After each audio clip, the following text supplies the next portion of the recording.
Halo semuanya, kembali lagi di channel Halo Edukasi. Inflasi adalah suatu perekonomian di mana semua harga barang atau jasa mengalami kenaikan secara terus-menerus dalam jangka waktu yang panjang. Di video sebelumnya, Halo Edukasi sudah membahas mengenai penyebab dan dampak inflasi bagi negara. Kali ini akan dibahas mengenai jenis-jenis inflasi. Sebelum membahasnya, jangan lupa untuk subscribe Halo Edukasi ya. Jenis inflasi dibagi berdasarkan sifat, asal, dan sebabnya. Jenis inflasi berdasarkan sifatnya diantaranya adalah inflasi ringan. Inflasi ringan atau creeping inflation. Jenis inflasi ini ditandai dengan peningkatan laju inflasi yang rendah. Biasanya kurang dari 10% setahun. Ciri dari inflasi ini adalah kenaikan harga yang relatif lambat dan berlangsung dengan lambat. Inflasi sedang atau galloping inflation.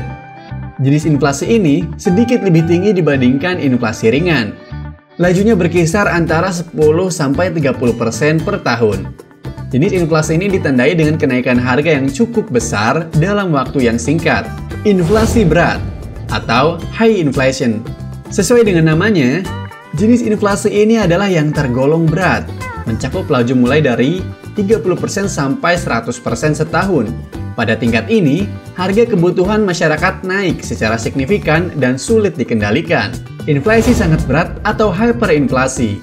Hyperinflasi akan sangat dirasakan karena terjadi secara besar-besaran dan mencapai lebih dari 100% setahun. Indonesia pun pernah mengalami hyperinflasi ini, bahkan mencapai 600% di tahun 1998. Itulah jenis inflasi berdasarkan sifatnya.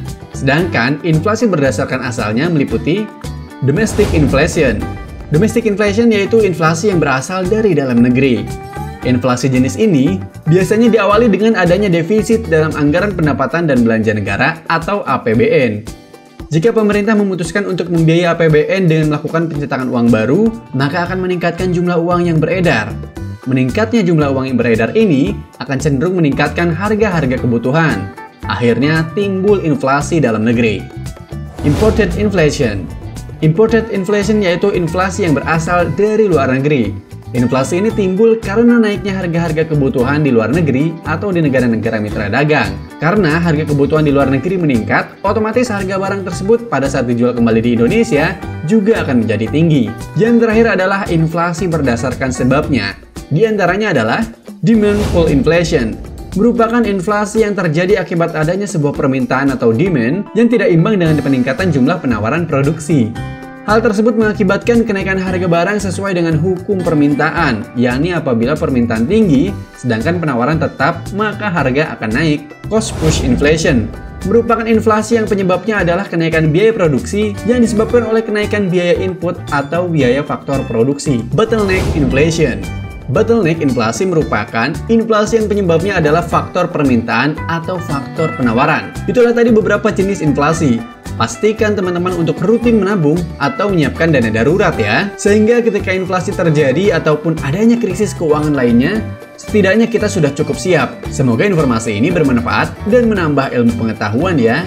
Jangan lupa untuk like, subscribe, dan nyalakan lonceng notifikasi agar tidak ketinggalan video-video dari Halo Edukasi. Sampai jumpa.